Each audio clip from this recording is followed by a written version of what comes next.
Okay, Moomin, everybody's in. Take it away. All right, it's 7:01, right on time. Thanks, everyone. Welcome to our 2023 pre-session legislative town hall for District 39. We're so glad that you could join us, and we have our elected officials who will do a preview of what's to come. And the questions were submitted, so then we will have Peter moderate that piece of the QA. And for now, I think I would like to just turn it over to Senator Nancy King. Okay, thank you very much. And I want to do a special shout out to Moomin and Michael Tardif and Peter Witzler for taking the time to kind of coordinate this meeting tonight and keep us on task so we can answer as many questions as we can and get as much information out there as we can. So I would like to start out tonight, let the delegates go first. Kirill, Leslie, I don't know which one of you wants to head out. Leslie, feel free. Sure. Leslie? All right. As the junior delegate, I'll start things off. So hello to everyone who I might be seeing for the first time. My name is Delegate Leslie Lopez. I represent District 39, and I represent, or I should say, I live right where Germantown meets like Clarksburg Town Center kind of area. That's where I live in the northwest part of the district. And I'm so thankful to be reelected for another 4-year term and hope to make everybody proud. Today, we got new committee assignments and new leadership assignments. And I think of everyone in our delegation, my world has probably changed the most today. And I'm still trying to figure out all of the different things that this means and what exactly I got signed up for. In terms of leadership position, I'm excited to say that I'm part of the Speaker's whip team now. I'm Deputy Majority Whip. I don't know what that means on a day-to-day basis, but I'm excited and enthusiastic about helping out the team. In terms of committee assignments, I had a big change. For the past 4 years, I've been on judiciary, and now I've been assigned to health and government operations, which is a committee that Delegate Resnick has lots of experience in, and I'll be bugging him all the time for insights. But I'm very excited to be in that space and to be working mostly on mental health and substance issues, along with cybersecurity. That's one of those interesting things that's under government operations. So there's actually quite a few things there to dig into. It has a large swath of subject matter jurisdiction. So yeah, I don't exactly know what bills I'll be working on in a long-term sense, but I know I've been kind of loosely assigned the mental health stuff. So there's that. Current bills that I've been working on that I'll continue to reintroduce are still things in judiciary. For those of you who are more familiar with like the stuff I've been working on, I'm still doing the student loan debt predatory lending bills. I think of the 13 bills that I have set up right now, 5 of them have to do with ending predatory practices around student loan debt. I've got bills on police reform and doing cleanup to the police reform stuff that we started several years ago. And I was very proud to be on the subcommittee that worked on that. So now we got to go in and clean up some of the loose ends. And then also some bills about people from marginalized communities that are detained and arrested. Like if you are calling the police, because you're being abused in a domestic violence situation, your kids automatically shouldn't be reported to CPS, right? Like there should be a process to protect children and not separate families automatically. So I've got that going on. There's a bunch of bills I'm working on that frankly I'm not introducing, but I just am there to be helpful with. I'm the president of the Women's Caucus and was elected in April, and so my term goes through this April. And so I'm working on a whole bunch of things that have to do with women's issues. At the top of that list is reproductive justice and making sure that our state is safe for people who, whatever type of reproductive health care they need, that's available. Working on a lot of stuff in terms of childcare affordability. That's a huge issue, and Senator King's been leading on that issue, so I'll defer to her on those specific bills, but that's a part of our Women's Caucus package. And then also in terms of like women in criminal justice. We're hopefully going to pass this year. It came very close to last year, but making it so that you can't rape your spouse or your partner. I mean, I feel like that's a pretty basic thing, but that's where we are in 2023. So that's a part of our Women's Caucus package. Just a couple other things to mention. I'm chair of the Metro Washington Subcommittee, which for the Montgomery County delegation, which right now is looking at over all of the Parks and Planning Commission bills that you might have heard of.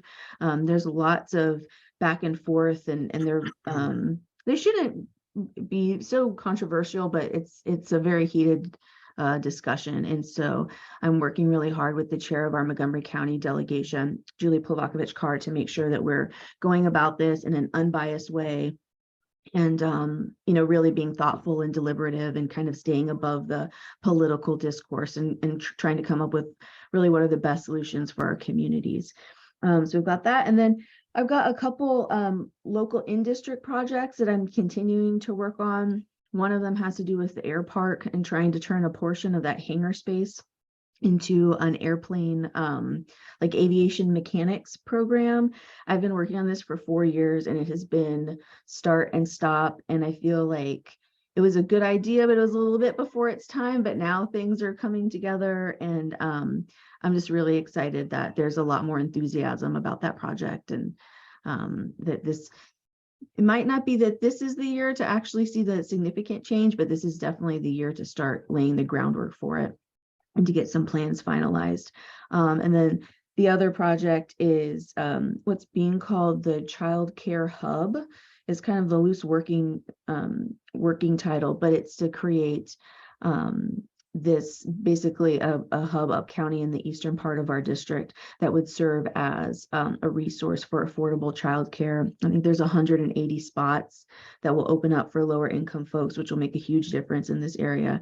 And then the facilities would also be used for food distribution, like different adult education, GED classes and things like that. And so I'm happy to have the partnership of my fellow folks in the delegation who are on the money committees to make sure all those things can happen. And so I've talked for a lot, but I hope I've answered a lot of the questions that were put forward earlier. And of course, I'm happy to stick around and answer anything in more detail or follow up an email if you want to ask that way. And I think I'll kick it over to Kirill. Happy to go, or Gabe joined us as well. Either way, Gabe, you want to bring it up towards the end, and I'll go. So hi everybody, my name is Kirill Resnick. For those of you that haven't met me, though, looking through the list here, I see a lot of friends and supporters, and grateful for everyone joining us today. Like Leslie, thank you for re-electing us. Really grateful for your support, and happy to come in another term. Very little has actually changed for me with regard to assignments and things as of today. So I'm still on the Appropriations Committee, and I still chair the Health and Social Services Subcommittee, which is, in my opinion, the best subcommittee on appropriations. It is the largest subcommittee on appropriations. It handles the single largest portion of our state budget, about 40%. Last year, that was about $20 billion, and dealt with healthcare and social service programs and housing and community development and aging and disabilities and other departments. So as an appropriator, a lot of my time is taken up by dealing with the state budget. And I'm really grateful that some things are actually going to change with the state budget this year. The first and foremost that's going to change is that we have a Democratic governor now. And with a Democratic governor, we can slow down. So we don't have to rush the budget out the door. We can take a little bit more time, be a little more deliberative. And for that, I'm very grateful. And we also have the opportunity, we have some new rule changes that have gone into effect thanks to all the voters of Maryland who adopted a constitutional referendum to give us some more flexibility with the budget. It doesn't mean we can add to the budget that the governor submits, but we can move things around now, which, as you can imagine, many advocates and associations and folks that work with us have been eager to see how that's going to affect things, and have been lining up the door about where they think money should go. So I've tried to calm them all down with, slow down, not that much is going to change. Just don't get overexcited. But we are secretly inside, we're very excited about what this means and how we can govern and manage the state a little better. So that's my primary assignment. I deal with that on a regular basis. Being on that subcommittee also puts me on the capital budget subcommittee, where we deal with the $1 billion plus capital budget every year, and in the hopes of bringing back money to the district. We've been very successful in the past of doing that. I know there's at least 3 or 4 projects out there that between the 4 of us, we are sponsoring to be able to bring some money back to the district for capital improvements. Leslie spoke about one of them, the child care program.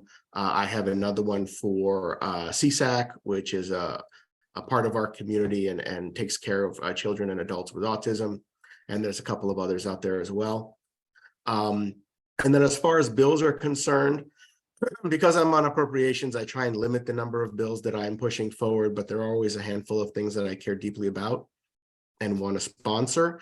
My biggest priority this year, something I sponsored last year, it's year 2 now, and I think I'm hopeful we have a good shot at it, is to provide free of charge to every child in Maryland free breakfast and lunch at school all year round. This is something for those of you who have kids in school. This is something during the pandemic we had, thanks to the federal government. And this year we did not, because the federal government program ended. So we needed to step up if we could. We didn't do that last year, but this year, I feel like I have all the elements in place, all the organizations that were on opposite sides of the issue last year. We've brought them together.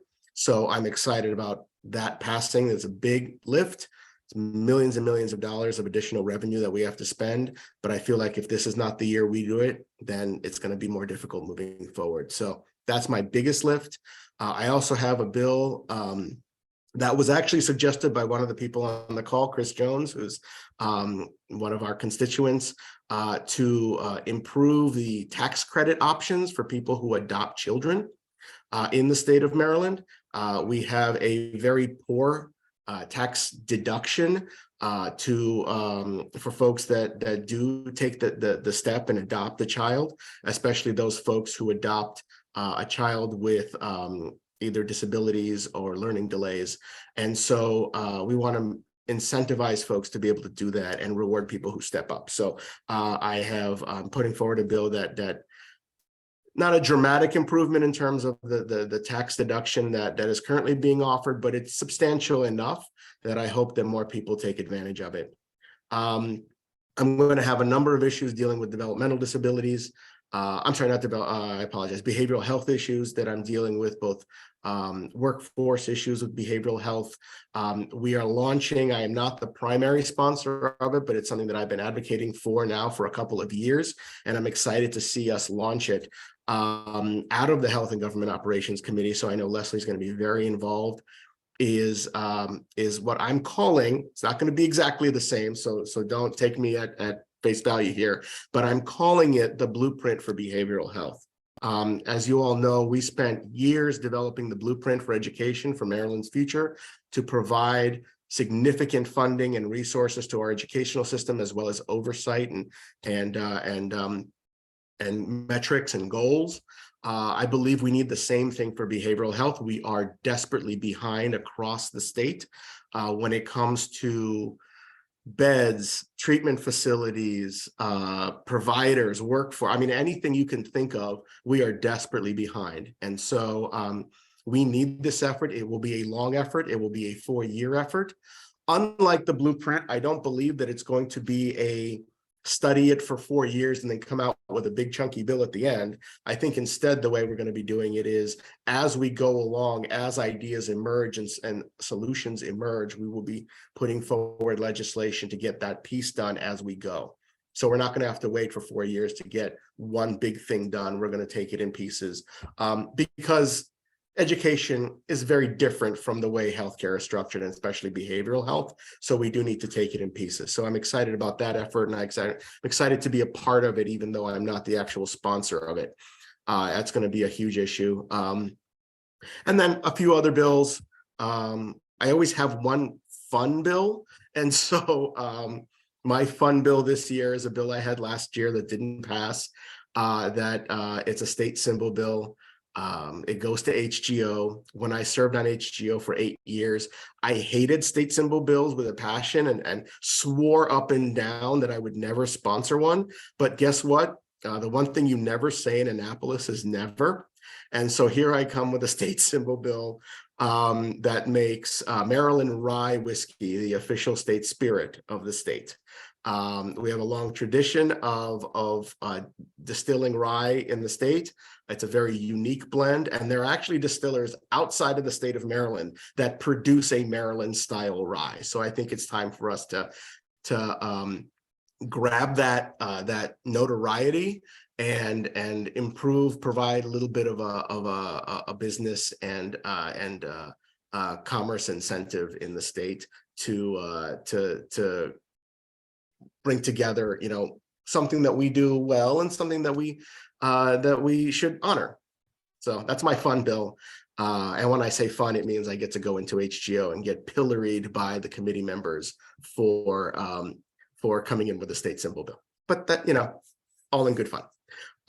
So that's basically going to be my session coming up. I'm sure other things will arise and surprise us. But that's sort of kind of what I'm looking at the moment. So with that, I will turn it over to Gabe. All right, good evening, everyone. First, thank you to the Montgomery County Democratic Central Committee for always organizing and creating space for us to be able to engage with you all, let you all know what we're up to for the upcoming session, and just some really exciting things to look forward to. Happy New Year to everyone. Really appreciate and just humbled by the opportunity to continue serving District 39 for another term. So thank you to the voters. We really have some really important work to do, and I think there's a lot that we could all be excited about with the new administration coming in, with Wes Moore and Aruna Miller from our county, and what that would mean, hopefully, in terms of the budget and what we get back. It is really good to be here this evening with you all.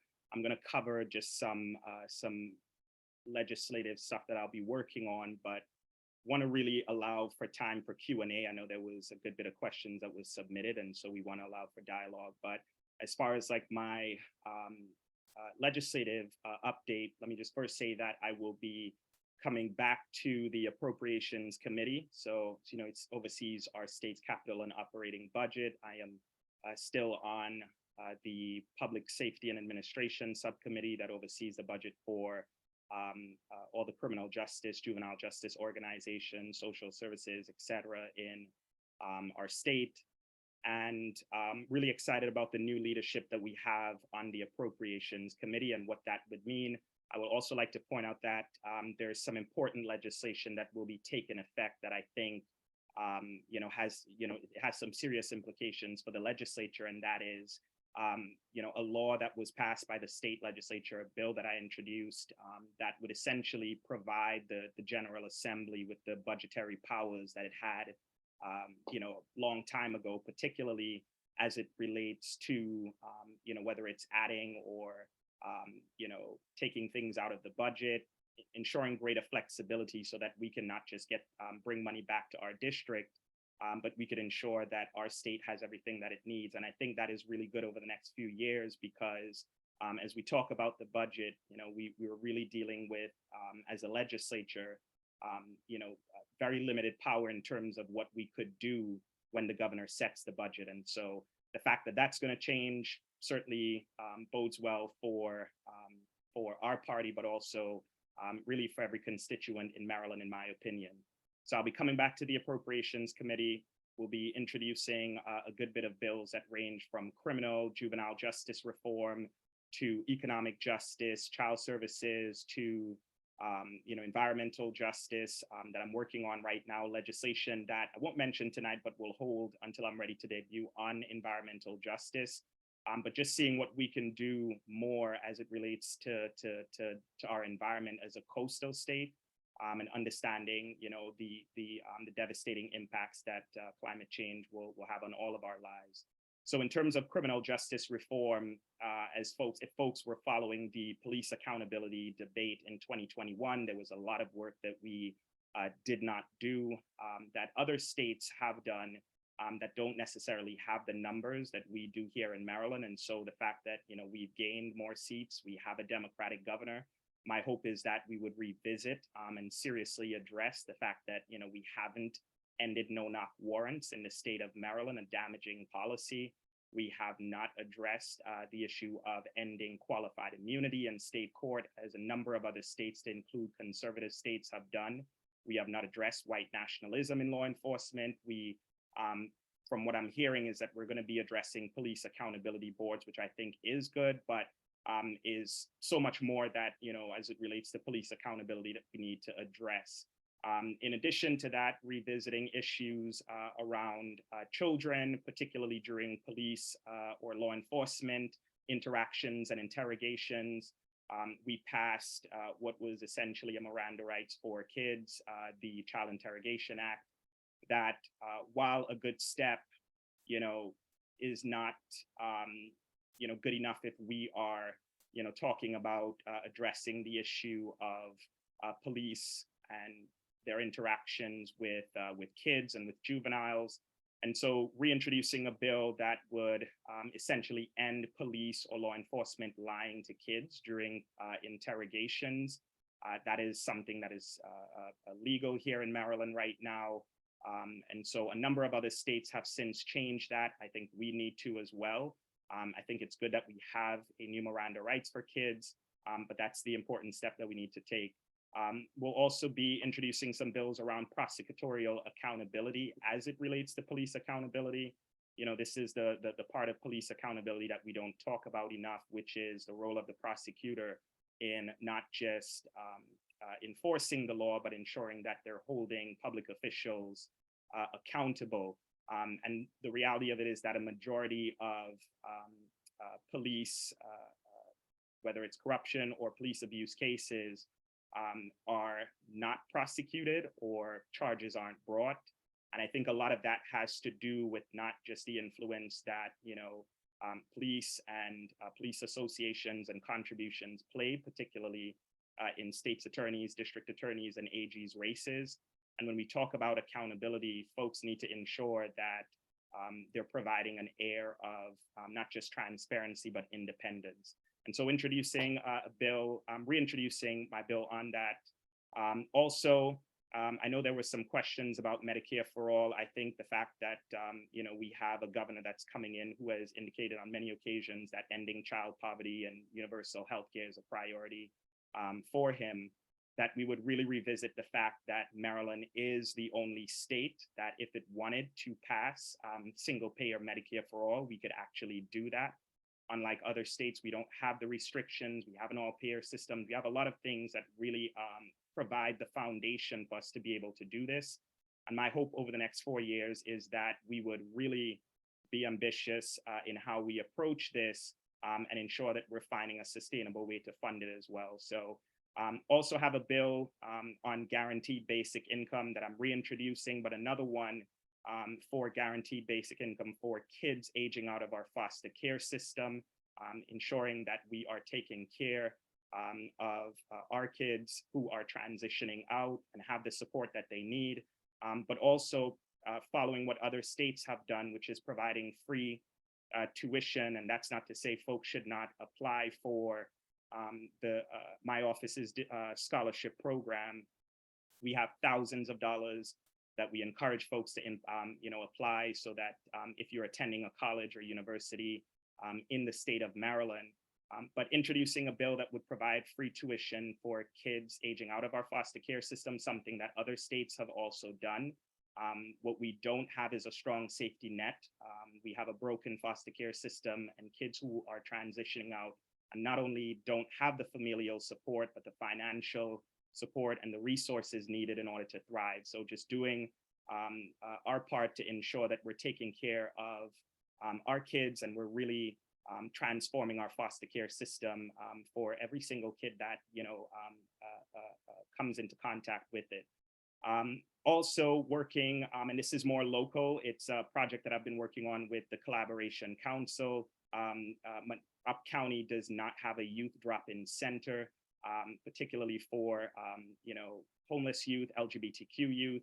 And so working on a long-term project over the past few years on whether it's location, but how we do this, how we work with the county and secure the funding, to be able to have a youth drop-in center in the Up County in District 39, so that we're providing that service to so many of our youth who would need it.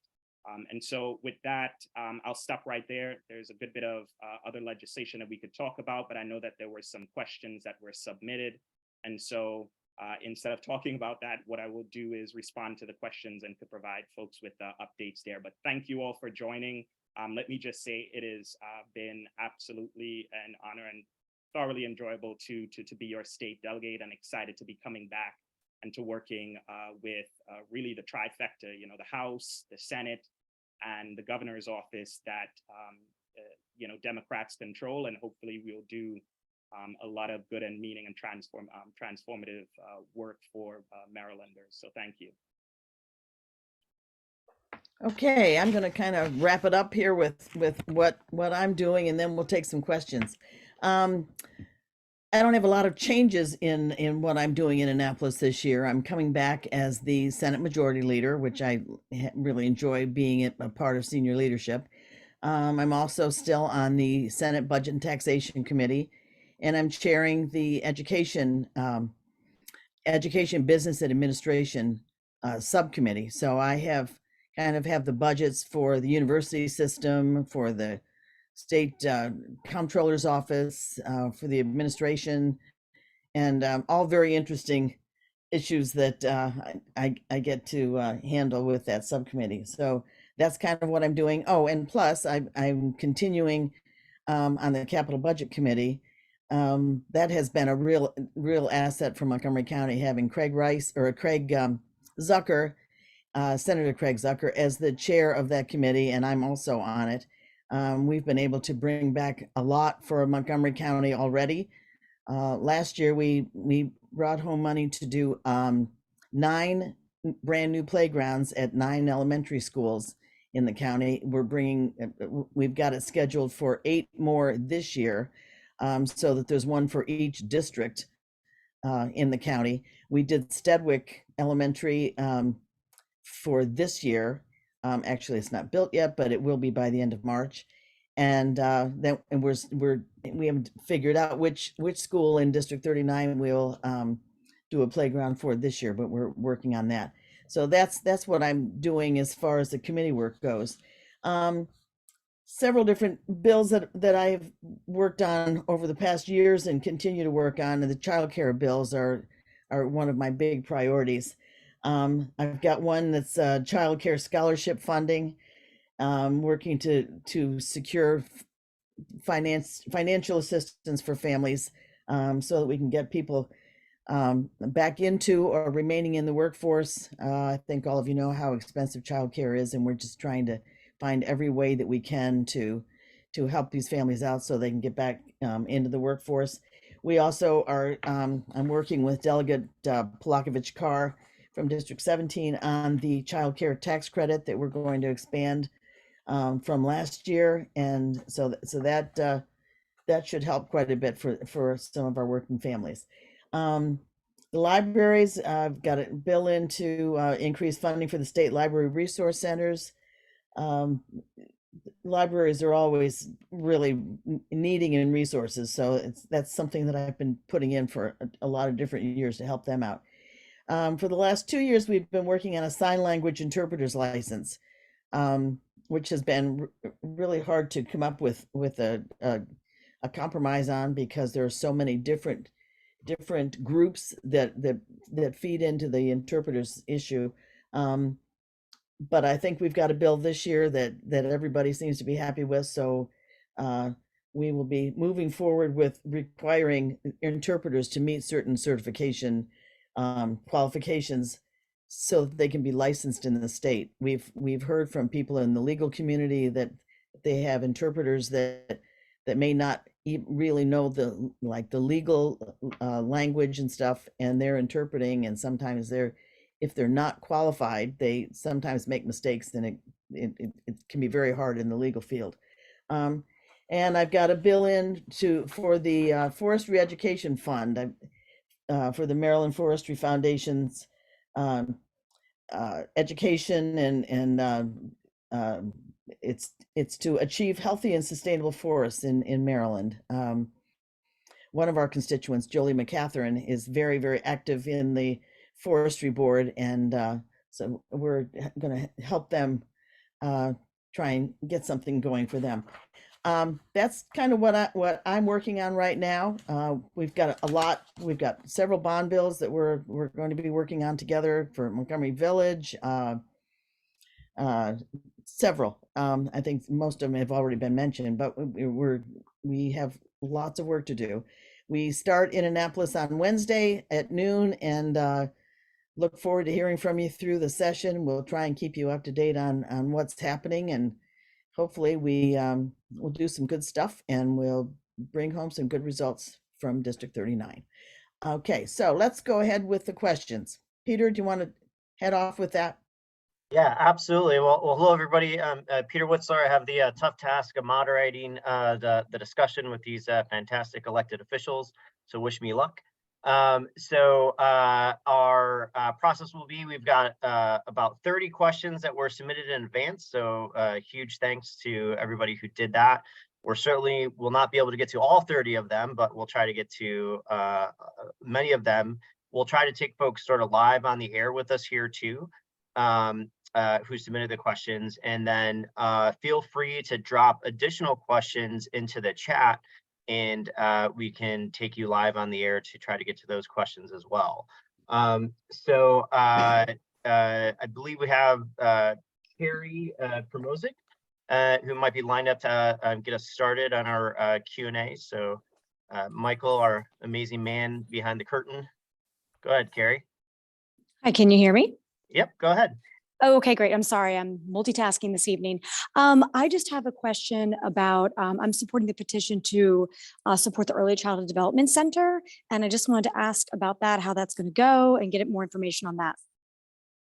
I can talk about that. We are talking seriously about it. I think we've got some details that we need to wrap up. I need to get together with Mr. Wickner, and I'm totally in favor of it. We just have to have some answers for how it's going to work, how it's going to be funded, and how it's going to be maintained. We can get capital budget money for the actual building, but I guess we need to know how it's going to be managed after that. Who pays for the management of it? Who pays for it for the running part of it? There are just questions that need to be answered before we can move forward with it. I mean, we need a commitment from the county as to moving forward and making the thing happen. I mean, we can get the building, but we've got to run it afterwards, and that's where I want to be sure we have funding for. Okay, thank you. Okay. Thank you, Carrie. Anybody else care to weigh in on that specifically? I did have maybe a follow-up. It was one of the questions submitted online on the same topic of healthcare. Is there anything that can be done around either for childcare operators or tax credits for parents sending their kids to childcare? Is that an issue that the state could help solve on the cost side of it? It's absolutely something that we're looking at. Yes. I mean, that's one of our biggest problems as far as getting people back to work. The child care expenses are astronomical. I mean, it's like sending a kid to college. So that's what we're really working on, is trying to find a way to cure that problem. I will also add to that, if you all heard or recall, Governor-elect Moore has made early child care and more than that, preschool education, universal preschool education. That was one of his campaign pledges and commitments. We have not yet seen a bill or an actual policy or plan yet. I'm sure they're working We'll on let him it. we'll let him get sworn in. Right, we'll let them get sworn in first, but once that comes in, then we can start the hard work of looking through the policy and seeing how that can be implemented and what it would cost and where that money comes from. But it is a commitment that the top of the ticket made. So hopefully we'll all be, falling in behind him to try and get that accomplished over the next couple of years. Sure. Great. And just to add my voice to the chorus of things that have kind of already been said, Nancy's been leading on these bills for such a long time, so I don't want to speak about her bills, but I think those are a really great step forward, and there's going to be additional childcare bills that are coming forward. We have a meeting with the Women's Caucus tomorrow to go over kind of the last bits of our policy agenda, and so it's a little premature for me to get into the details, but just know that this is something that we take very seriously within the Women's Caucus. And I mean, anecdotally, I have 2 children under 3 years old. You can probably hear them fighting bedtime in the background. For me to put both of my kids in full-time daycare, it's about $1,500 more than my take-home pay as a state legislator. And so this isn't like an abstract thing for me. Like I feel this. And so just know it is top of mind for all of us. We are really eager to hear what the Moore-Miller administration is going to roll out for specifics.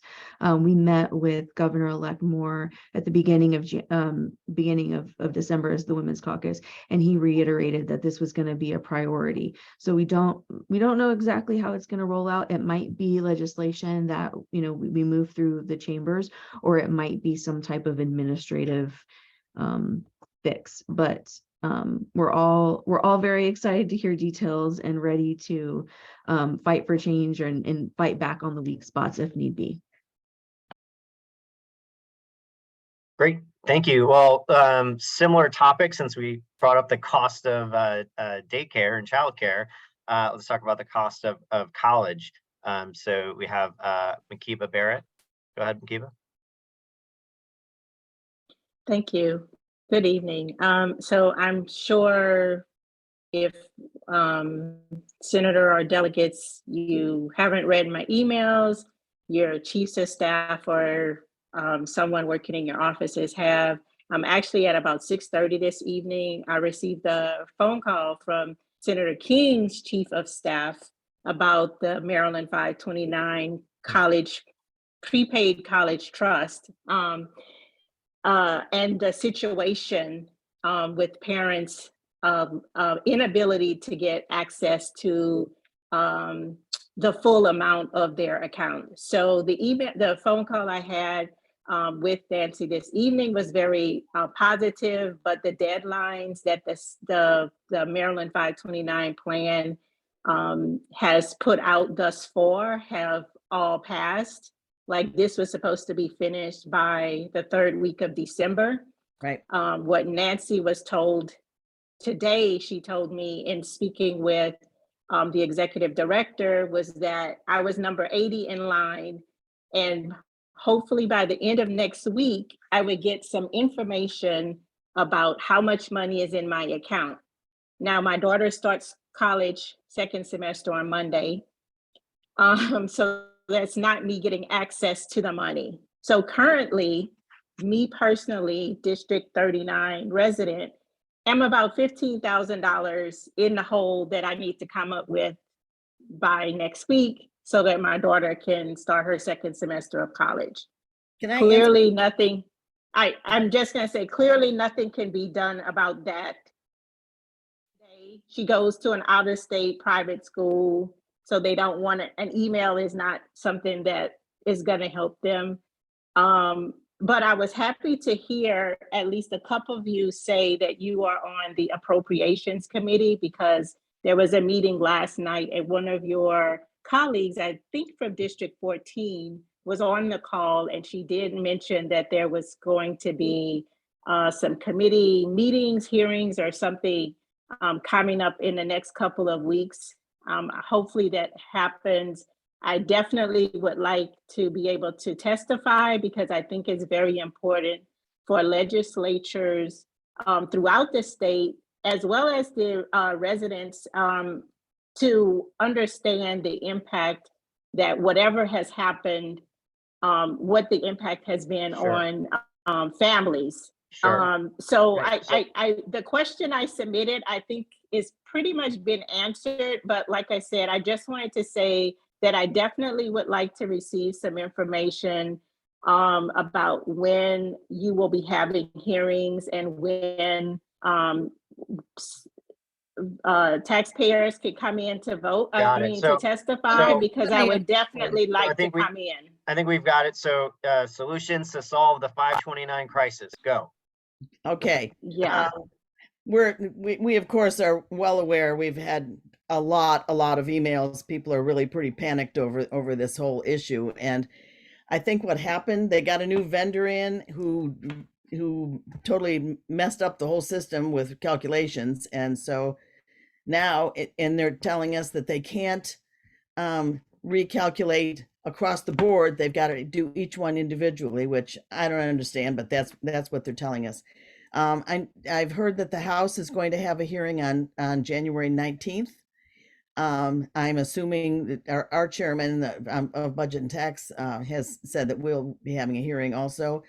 But we also, members of the Senate sent a letter, and I'm assuming that the House probably did the same thing, sent a letter to the university system this week telling them to hold off on pushing people for tuition until we can get this thing settled, because people are really in a panic about how they're going to pay tuition. So we are working on it. It is a mess. I don't know. Well, I think it got to be a big mess before we even heard about it. But we're working on getting it fixed, and it's probably one of the top priorities that we'll be dealing with next week. Yeah, I just to add, I mean, I wish my daughter would have picked a school in Maryland, in the state, a public school, like I did when I went to a public school in my state, but she didn't. So, out of state and private schools don't really care that Maryland 529 plan is screwed up. So the quicker it's fixed, the better. I mean, It's a big plug for the Terps and for MCC. And yeah, all the other hey, great schools in Maryland. Hey, I made her apply to every public in-state school, and she still picked the one on her list that was out of state. But I appreciate this meeting. I definitely will be taking off work if the meetings are in person, and I need to be in person to testify, because I don't want this to happen to anybody else. Like my daughter, this was her first semester, and sure, I was shocked that when I went, I thought I had a certain amount of money available, and I was told it was about 50% of what they would give me, which meant I had to drain my savings. Well, we're gonna. It sounds like you're gonna do their best to try to work on that. I want to make sure we get to as many questions as possible. So I'm sorry to interrupt, but I do want to make sure we get to. We got a lot of great questions submitted. But thank you. Thank you.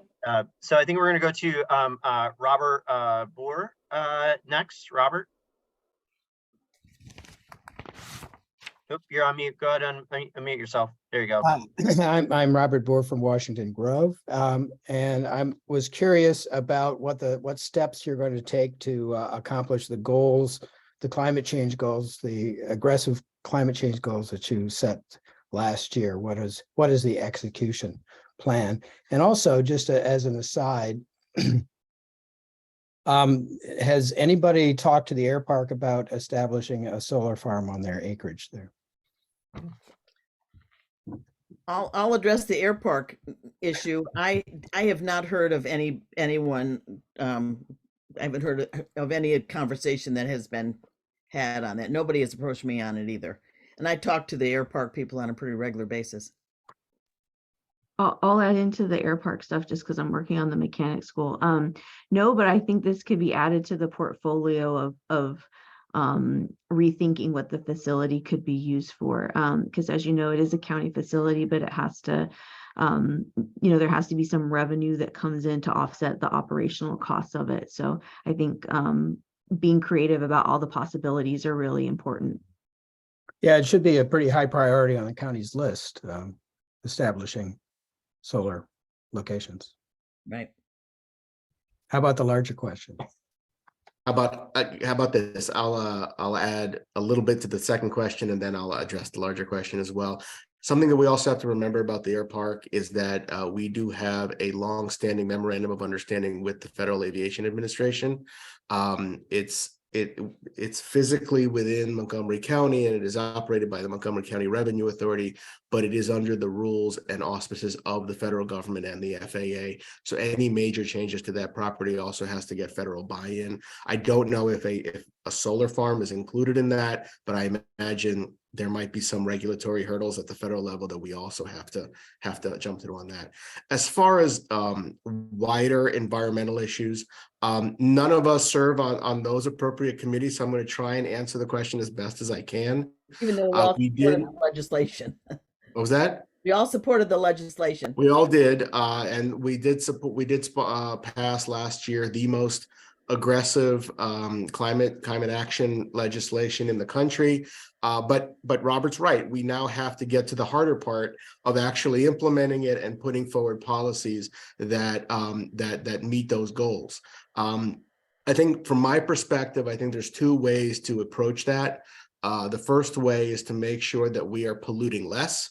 And so we are looking at a series of clean environmental policies that will be going through the appropriate committees in Annapolis, environment and transportation on the House side, and then the new, I don't even know what it's called anymore, but it's going to be the committee chaired by Senator Feldman on the Senate side. Go ahead, Nancy. EEE. EEE, yeah, but Education, energy, and a third E. 30, environment probably. And then the other thing that we have to do is incentivize clean energy generation and clean energy use. So there's the carrots and the sticks side of that policy. In the past, I have actually done a lot on that carrot side. I have passed legislation that has helped to incentivize the use and sale of EV vehicles. I passed the first in a nation tax credit to allow folks to purchase and get a tax credit for energy storage equipment for their homes and businesses. I think more of that. Solar farming, wind energy. I know we're starting a massive wind scale project that's now going forward in the state. Making sure that we are both incentivizing the use of clean energy and on the regulatory side, making sure that we are disincentivizing pollution and dirty energy use. So what specific proposals are going to come out of ENT, I am not familiar with. I don't have any specific environmental bills this year, but I know that we're going to be looking very carefully. And the chair of that committee in the House, Kumar Barve from District 17, Gaithersburg, Rockville, he was instrumental in getting that bill passed. So I know that it is a primary concern on his part to make sure that we get it implemented properly as well. Thank you.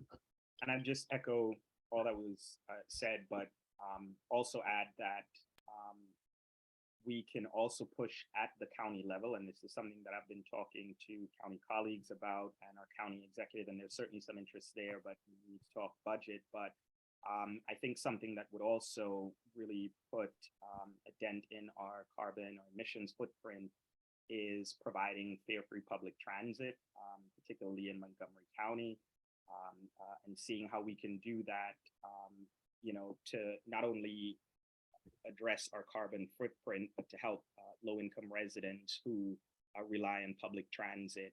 And it would also ease congestion because we're incentivizing folks to come out of their cars and instead take public transit. And so I think that's one of the ways that we could also address it and organize for something like that at the local level, and is also part of what folks are demanding as far as a just transition, right? Fare free public transit, but particularly fare free buses. It's something that other jurisdictions, major jurisdictions, whether it's Boston, LA and elsewhere, and DC right across from us is also looking at that as well. Sure, Samira, will do. But I think that is, just one of the policies that we could be pursuing and organizing more locally. And to what was mentioned earlier, what we passed as far as environmental justice legislation was certainly far-reaching compared to what other states have done. Recognizing that we have to do more, right? But it was certainly an ambitious piece of legislation that we passed. And understanding that we're a coastal state and we'll be impacted seriously. Thank you. Great, thank you. So somewhat related-ish, maybe, but we're going to go to Richard Allen, who has a question about the connection between housing and the environment. Go ahead, Richard. Make sure to unmute.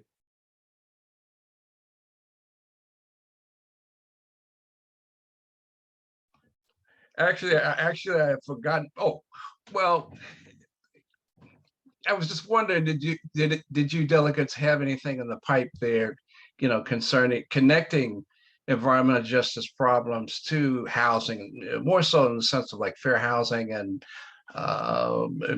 environmental factors? Was there any thought about that as a possible issue? Some of this also flows from past patterns and practices of segregation in the past as well.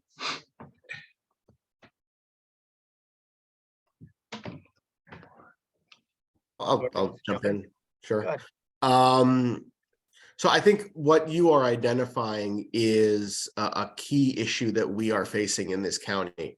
We have a demand for more housing. As housing prices are going up, rental prices are going up because we simply don't have enough, but we do need to balance how much we build with the environmental concerns that come with more development and more construction, because with every housing development comes roads, comes schools, comes piping and lines. So there is a balance to be struck. I think what we need to look at, and I think as a county we've been looking at this, but I think the expertise that comes at the county level with the planning folks is building more denser communities so that we can fit more people in a smaller space without having to overdevelop large plots of open space land, building around transit centers, whether they be metro centers or bus centers, creating more transit centers, right? Making sure that we have more transit options for folks to be able to get to and from work or to and from wherever they're going without having to get into a car every single time by themselves.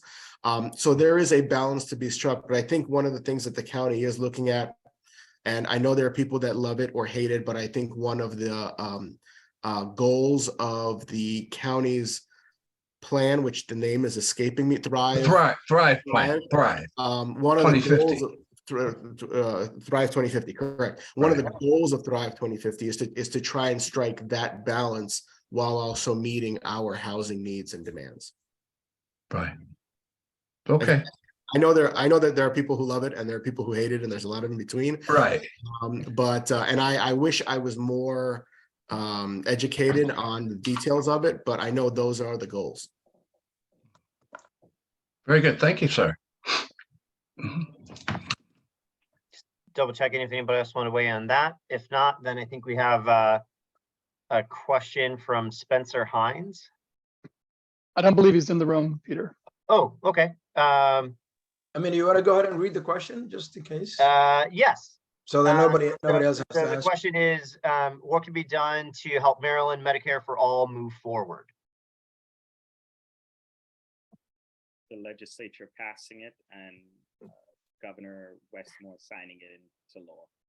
But I'll just say really quickly that there have been various iterations of universal healthcare bills that have been introduced by folks, whether it's the creation of a commission to study universal healthcare in Maryland or my bill, the Healthy Maryland Act, which would, bring about single payer Medicare for all. I'll also say Maryland is the only state in the country that can actually do this. A number of other states have tried it, but because of federal restrictions, because of those other states not being an all-payer system, they've run into some problems. We don't have that problem, and my hope is that in the richest state in the union per capita, that's Maryland, and in a state where we see over 500,000 people now are uninsured. Before the pandemic, it hovered around 400,000. We have now over 500,000 Marylanders who do not have health insurance, who can afford health insurance. And we really have to examine our system. A third of our budget is spent on healthcare as a state. And so we really have to take a look at the budget, work with this incoming administration, see what we can do to ensure that everyone in this state, regardless of zip code, income, socioeconomic status, documentation, that they are able to access quality and culturally competent care. So please check out the Healthy Maryland Act.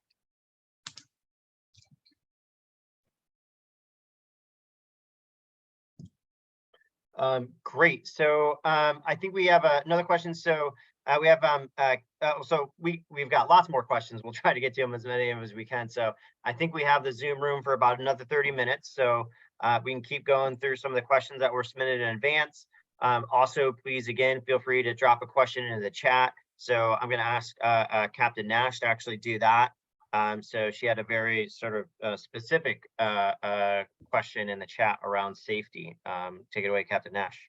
Thank you very much. So I'm a new constituent. I live in Saybrook, and we were part of the group that was redistricted into you. So I'm really pleased to be able to work with you. I'm a 30-year veteran and one of the 428 100% disabled veterans in the state. And I continue to work as an advocate, never stop serving. So as a community member, I have an ask. So if you remember, the state re-engineered the intersection of Mid-County Highway and Woodfield and Saybrook Oaks Boulevard, which is the entrance into our HOA, a couple of years ago. And I believe it was in advance of M83. So they created 2 turn lanes coming off from Mid-County going on to Woodfield. And then our neighborhood has to cross those 2 turn lanes come into our homes. So since it's been engineered, we've had 3 fatalities. We've also had a pedestrian fatality on Mid-County Highway because there are no sidewalks and there are no bike lanes. And if you've driven Mid-County Highway, you know that people clip along, and at nighttime, we have drag racing taking place out there. So I'd like some help on this intersection because it's a safety issue. And then with my other hat as the communications director for the Maryland Military Coalition, 19 organizations representing 150,000 veterans in the state. We have 4 goals that I'd like to share with you because they cross your committees. I'll answer that one. Can I? Yes, ma'am. Yes, Captain Nash. First of all, as far as the Mid-County Highway issue, I've been over there and actually taken a look at it. And I think my staff's been working to try and set up a meeting with you. Thank you. To talk about that. And I will volunteer out of the 4 of us to go to the state and ask them to come out and take a look at it with me. So hopefully we'll get something done on that. As far as the military goes, I'm happy to I think that we're getting a meeting set up also with that. Every year we try to do a little bit more for the veterans. There are new bills every year trying to do more, just I think to show the appreciation we have for all the sacrifices that have been for us. So I look forward to meeting with you and seeing what we can do to help our veterans. Thanks so much. And, we hope we have a way to help Maryland grow economically by also helping to protect veterans. So I will look forward to meeting with you. Thanks so much. Thank you. And Captain Nash, if I know you had your 4 priorities that you want to list off, and I don't want to interrupt you, or just to add to what Senator King was saying, through the Women's Caucus, we have a whole day dedicated to women's veterans that you're probably aware of and have participated in. This year, we're partnering with groups that you probably are familiar with to focus on mental health and suicide prevention. And that effort is being led by Delegate Patterson. And so with the ask, if you would like to participate in any way, or if there's resources that you think would help better educate our caucus members or members of the chamber about, please send them my way, because it is something that we're dedicating a whole day to. Thanks. That's with Roslyn Jones and the Veterans Administration, the State Veterans Administration. I believe so. I mean, there's a number of partners involved, but those names sound familiar from the ones that are on the list. Great. Thanks so much, ma'am. Okay, Peter. Great. So I think we're going to go to Tim Goodfellow next. And Tim, you submitted a couple of questions. I'm going to ask you to stick to sort of one of the first half of it around reproductive health. Sure. Yeah, these are kind of just general. Good evening, Senator King and Delegate Resnick and Lopez and Acevero. So these are kind of just general statements and questions. So I'm very happy to hear that the Delegate Lopez is spearheading the reproductive justice. I feel personally there should be no restrictions or limitations on a woman's bodily autonomy. So I'm happy to hear that you're going to be working hard on that this session. And then the final statement is that I would like the delegation to sustain your opposition to the Mid-County Highway Extended Project. I've communicated with all of you over the years about that flawed, damaging roadway that would really impact District 39 in Montgomery Village, where I live. For those who don't know, Mid-County Highway is a proposed highway from Montgomery Village all the way to Clarksburg. Very flawed and damaging. So that's all I have to say, but thank you for this evening, and I'll be in touch over the session. Thanks. Thanks, Tim. And I just want to mention over the years, we've talked about M83 for so much, and it is a road that would completely divide Montgomery Village, our little community. And that has always been my opposition to it, because I like our community the way it is, and I don't want to see it divided. So and that said, there's no plan in the near or really far future that I've seen, and there's no money to build that road. So I think we're in good shape right now. Thanks. Just one really quick other follow-up on that, Senator King. Groups are concerned about people in the administration utilizing some federal infrastructure money to kind of funnel to the state to perhaps explore the M83. So that's just something we're following. The passed down money. I've not heard that. Yeah. Okay. All right, thank you. And if I can chime in for a quick sec as well. Along with Nancy, I know that Delegate Lopez and Delegate Acevero are newer, and I think they can answer for themselves. I think we're all in line on this, but we've been on record, same as Nancy, for a number of years with regard to M83 as not supporting it. As Nancy said, it's a county road. The county has no money to build this. And though it does remain on the general plan, it is not, no steps are being taken by the county as far as we know to actually implement it. I think the best thing that we can do, and Tim and I, we've had a conversation, I know about this, is to find an alternative to M83. And that alternative exists. That is an alternative that we worked very hard to get the county to put on their request list to the state. And that is to widen and improve 355 north of Ridge Road. There is enough space on Ridge Road going north to not only widen that so that it is the same width north and south of Ridge Road, which would significantly improve the bottlenecks that are currently there, but wide enough to also include a a BRT line to be able to go as far north of Clarksburg, to be able to have some sort of public transit going to the north of the county as well, to give people an option. We worked very hard to get the county to put that on their priorities list to the state. Differences between M83 and 355 is that M83 is a county road, 355 is a state road. So the state has to fund that, the state has to do that project. And so the county did make that request, and hopefully we can move that project along. The other big difference between M83 and 355 is that M83 is very roundabout, it's circular, it goes up and down and around through Montgomery Village, whereas expanding 355 is a straight line. It requires less turmoil, less damage to the environment, and services the exact same community up in Clarksburg. So I'm actually a big fan of the 355 alternative, and I'm hoping that we can push that as we move forward with the new administration.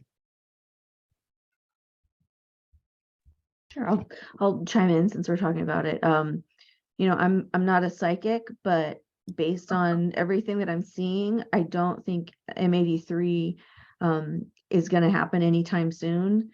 And so I think, you know, the problem still exists for people who live up in my area. How do we get around and about in a way that's, you know, economical and environmentally friendly? And so to Delegate Resnick's point, it takes, you know, state partnerships and, you know, commitments from the county when it comes to transportation changes, but also to Richard's point, you know, affordable housing and making sure all of those developments represent the, you know, environmentally progressive vision that we have for, you know, that works for all folks. And so, you know, it takes government at every level to get there. But the short answer is I don't think M83 is going to happen anytime soon.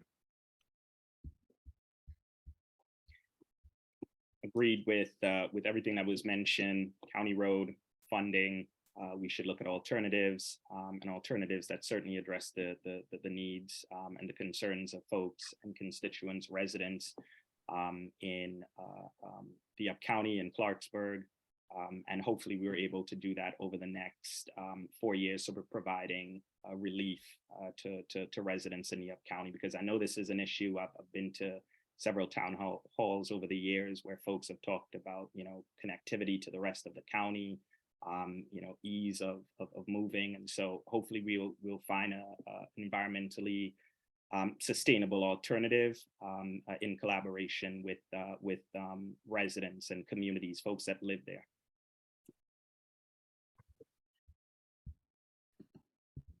All right, well, I'm gonna read a couple of questions maybe that we've got submitted online so we can have a little bit of a free for all.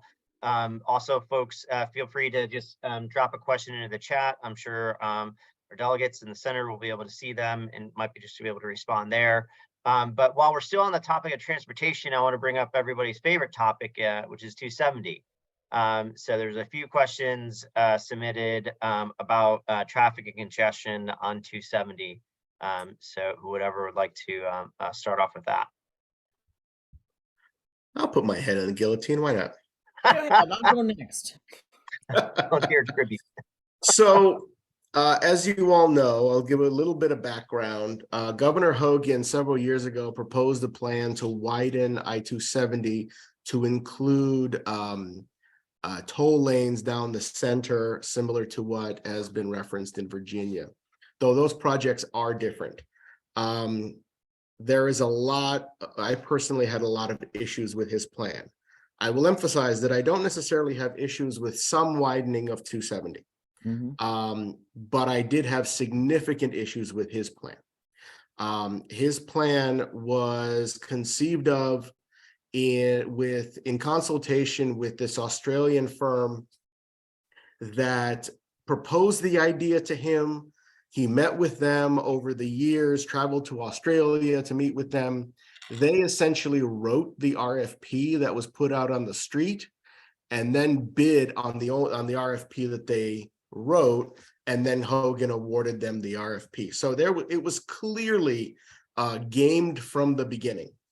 And as a procurement specialist, as a procurement person, boy, that pissed me off. Because this was something that was that was not done for the benefit of the people of Maryland. It was done for the benefit of wealthy road construction companies in Australia, not even in here, in Australia. So I think there is consensus that we do need to do certain things to I-270. We do need to fix the American Legion Bridge. We need to widen I-270 in Frederick to align it with Montgomery County so that there is no choke points along the way. And there are things that we can do in Montgomery County to provide for more capacity. Even Mark Elrich, our county executive, who has also opposed the plan that Hogan put forward, says he's more than happy to look at options, including reversible lanes down the middle.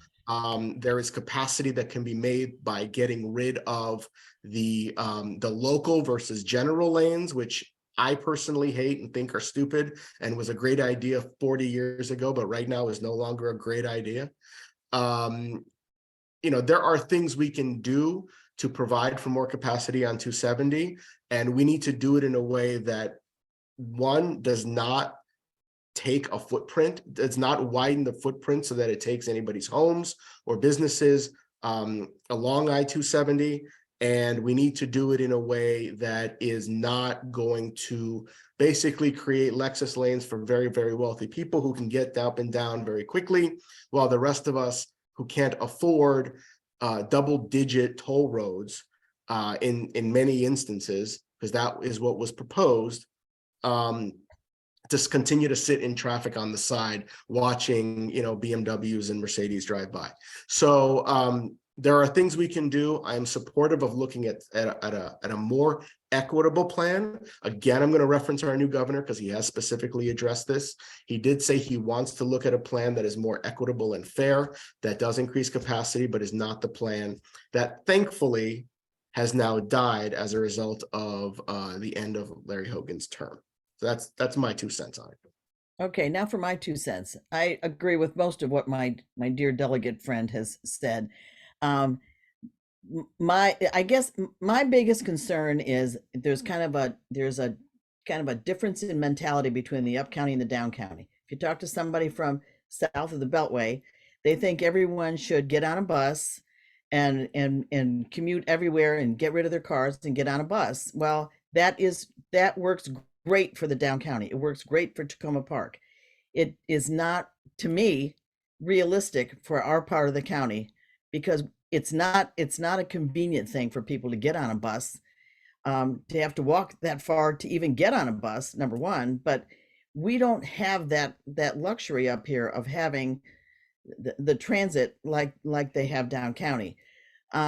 Anybody that goes near 270 in the morning or in the afternoon has to know that we have to do something with that traffic. I'm not favoring at this point any different plan. I just think that something has to be done with it, because I'm constantly talking to employers that can't get people to come here to work in Montgomery County because they'll never do that traffic. And so, I mean, to me, it's an economic thing too. I'm not against transit by any means. I think if we can get people on a bus, that's wonderful. I don't think we're going to force them onto a bus ever.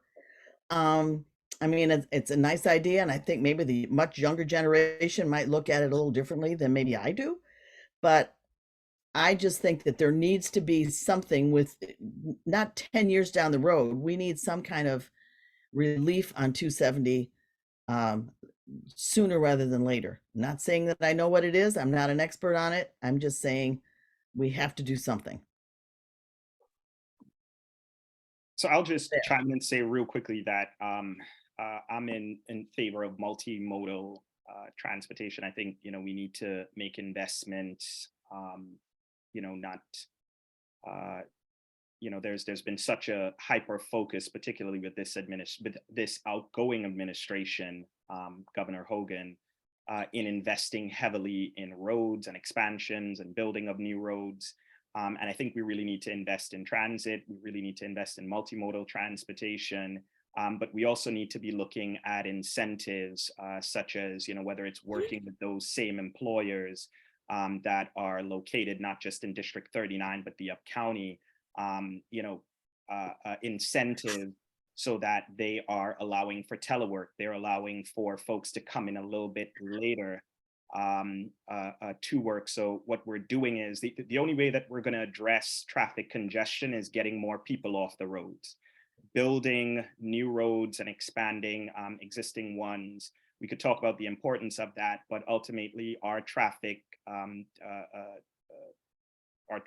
congestion solution must essentially be, how do we get people off of roads? And I think there's a number of policies that we can pursue, whether it's BRT, whether it's reversible lanes, whether it's investments in, as folks have suggested, road expansion, or whether it's, light rail. I think we should be looking at all of it, particularly for the up-county, especially with the interest that folks have to move here, whether it's businesses, research, biomedical corridor, and just families that are looking to move to this area. We should be looking at all of it and not necessarily, a singular solution. So a lot has been said. I'll double down on the fact that the pandemic has opened a lot of people's eyes to what the modern workplace looks like. And we hear time and time again that employers are having a hard time attracting talent, and hopefully this will provide an opportunity for employers to kind of rethink what kind of benefits they offer, and rethink remote working, and just really restructuring what a modern workforce looks like. If you don't have to be in the office, try make sure your employees don't have to be there. I mean, obviously there's some people that are frontline workers that are essential in that way and have to have a physical presence, but yeah, it's true. Not every business can do that. But we should work to try to incentivize the ones that can. And, sometimes there's legislative solutions. Sometimes there's pressures that we can put on, or other things. Like, we have so many people who work in this area who are working related to the federal government, right? Like, there's not laws that we need to pass there. Those are just conversations that need to be had. So that's one part of it. The other part, this hasn't been mentioned yet, is the MARC train. We already have some infrastructure there that could be maximized. And I know to members of the delegation, they were probably at the same meeting that I was at, where we heard that it's just too expensive to increase use of those MARC lines. We're gonna have to think about expanding the Red Line Metro, and that would be more economically feasible. And when I heard that, I just felt like that is the biggest bunch of baloney ever. Like, I'm not on a money committee, but to me, it makes absolutely no sense. And I think, politically, the faces within those worlds have changed enough that it's worth a renewed conversation. And I know Delegates Solomon and Delegate Corman have been working on this issue pretty closely. And so I'm all for expanding that MARC coverage. I know there were some updates in the chat, and I haven't had a chance to read the comments, but if I didn't address your question about that, I'll be sure to follow up. Get Delegate Mark Corman working on that, Mark. Yes. That Good. joke's been made Very a on couple brand times. for him. Yeah, it's Can I add also that course. I have had some conversations with Mark, and they are looking to increase their scope. So they're planning on widening that too. So we'll see what happens. Very well. So we've got about 10 minutes left, which means maybe we can take one or two more questions. I saw a few in the chat, so we want to try to get to those. So Linda Prell, I think if you're with us, yeah, go ahead, Linda. Thank you. This is for Delegate Severo. You mentioned a drop-in center. I'm curious as to whether this is something that would be operated by the county or something else. Only because I've had experience in this field. Yeah, sure. So currently there's one youth drop-in center in Wheaton that is run by the Collaboration Council that also contracts with LAYC, the Latin American Youth Center, and Shepherd Pratt in terms of running it. So, I would think there's no reason why, we wouldn't go that route if we were to look at a youth drop-in center for the Up County, because, these are organizations that work with our youth, are familiar with, how we engage and provide services for this population. And so that's, what I would think of, but I'm working with the Collaboration Council, who along with LAYC and Shepherd Pratt currently run the drop-in center in Wheaton that was open in May of last year, I believe. So so that's what I was thinking of, but we don't have those services for the Up County. And so a lot of youth have to deal, particularly youth that are experiencing homelessness, have to then find transportation to these drop-in centers that that are located, whether it's in Wheaton or in other parts of the county. We need to ensure that we're providing that resource up here, and that if there are youths that are experiencing homelessness, that they know that there's a drop-in center that they could turn to. Thank you. And is there a peer support program with those drop-in centers? Yeah, so I believe they do. That's programmatic. The question is a programmatic one. When I went, I did a tour of the drop-in center at Wheaton a while ago with the Collaboration Council, just to get an idea of what what a youth drop-in center and the services that they would provide and what that would look like for the Up County. So, I know that they do have several programs. I don't want to, say specifically that they have X, Y, and Z, but I do know that they have quite a bit of programs for youth who, come into the center.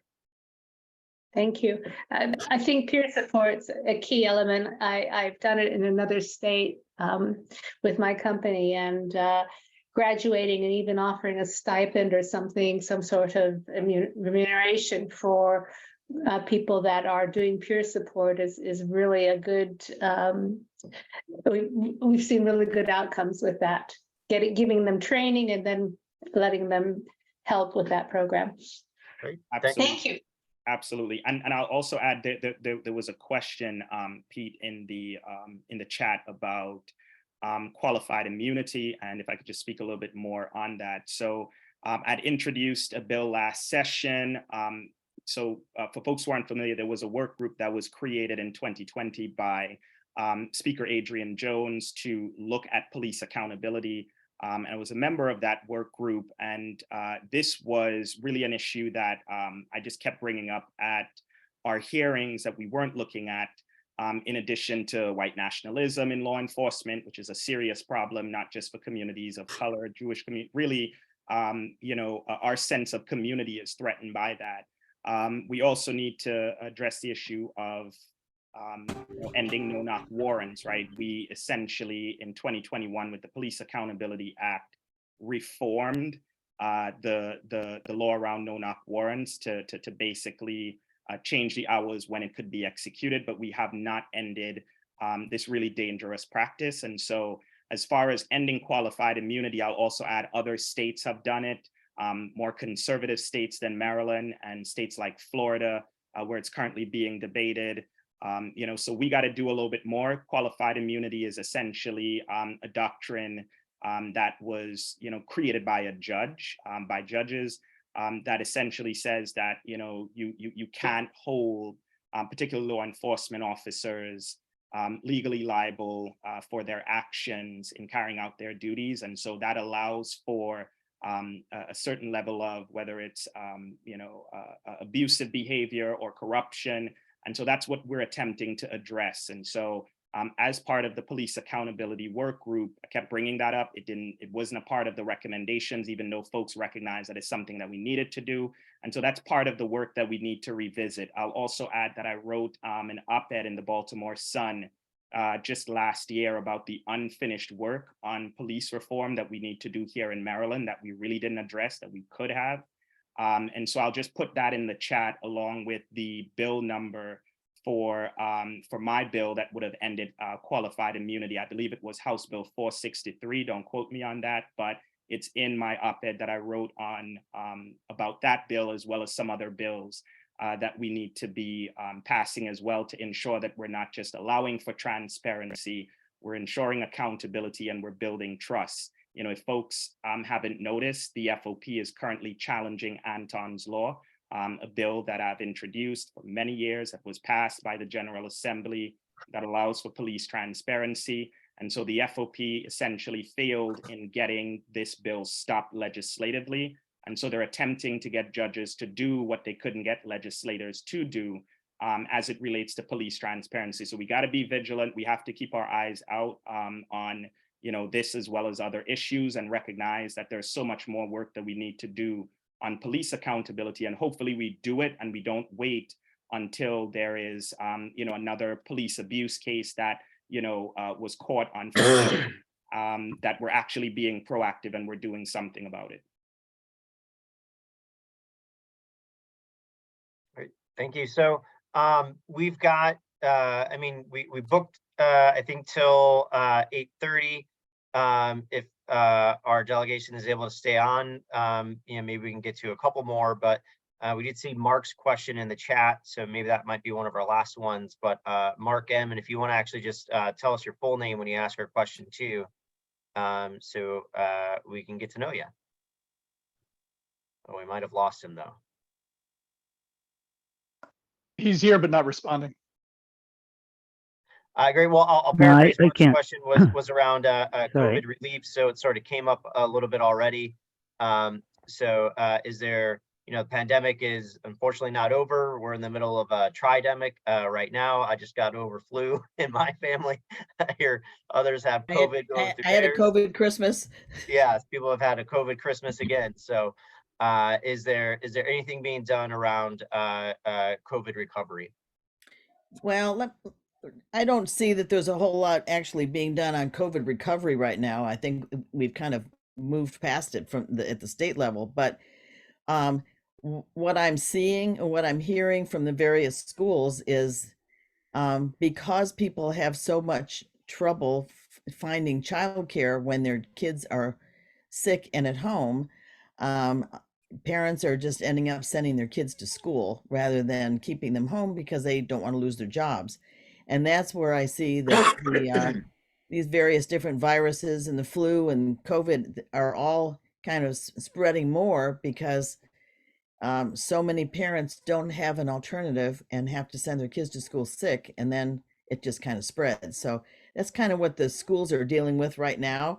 If you want to help with that, you can, when your kids are sick, keep them home if you can. But that's where I see a problem is, and I don't have an answer to it because it's a tough one for parents.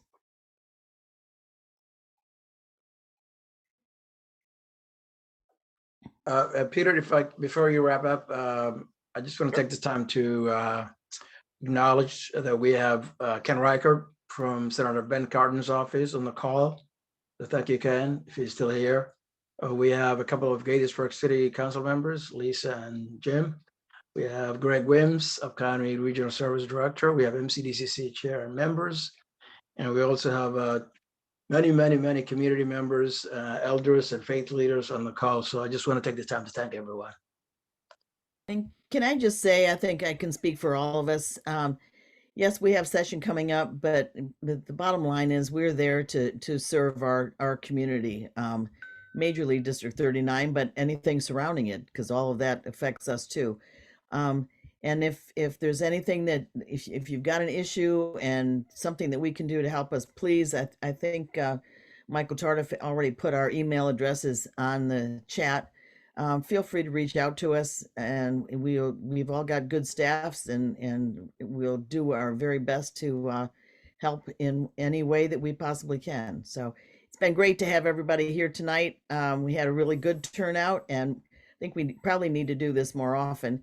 But we will be in touch with you during session and watch for our, I've got a blast that I send out most Fridays. If you'd like to be on that, send me an email and we'll make sure that you get that newsletter and hear what's happening in Annapolis. And again, thank you all for being here tonight.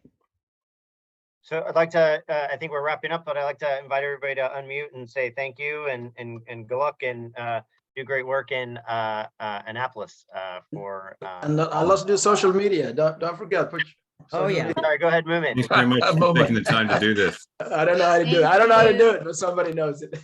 Thank you. Thank Good you. morning, Thank everyone. you. All right, Can we thank do you. one more Good thing night. before we you. stop? Thank you. Oh, wait, hold on. We need. Hold on. Hold on. Moomin, do you want to say something about the District 39 Club? Oh, great. Oh, sure. Yeah. So we are. Oops. I'm sorry. I'm hearing that. Mute everyone. Okay, Is that because I? that's better. Is that better? No, it's not. Let me. Hold on. I don't know why I'm hearing Well, that. let me just, I'll do it, Moomin. Go ahead, Moomin's yeah. doing a great job as the new president of the District 39 Club. And really doing a great job of recruiting people to be a part of it and getting people active and doing some things in the community as the District 39 Club. I would really encourage any of you to get involved in that. We'd love to have you. I'd love to see us grow that club and get more active here in the Up County. If you look at all the numbers from the election, our district was one of the lowest districts for people to vote in the whole state. And we'd really like to work with constituents, get our District 39 Club active and get people more interested and educated so they'll want to vote in the next election. Love to see those numbers go up. So I'll just add really quickly, there are also other democratic organizations that folks can join that do important work in our district and across our county that also collaborate with the D39 Club, such as the Association of Black Democrats of Montgomery County, which I've been a member of many years. I know the current president is a resident of the Up County, the Latino Democratic Club of Montgomery County. We have a very growing and burgeoning Latino community in our district that I am absolutely proud of as the first and only Afro-Latino to represent this district. And then the Coalition for Asian Pacific American Democrats, the LGBTQ Democrats of Montgomery County, all of which are chartered, I believe, by the Central Committee, if I'm not mistaken. So again, there are a number of ways to get involved, but please do get involved. We do want to hear from you, and we want to ensure that there is an engagement with communities that historically have not been reached out to, engaged with, or brought into this process. So thanks again to the Central Committee. okay, thank you all. Thank you. Good night and thank you. Good Good night. Thank you. Good night. Take care. All right, good night, everyone.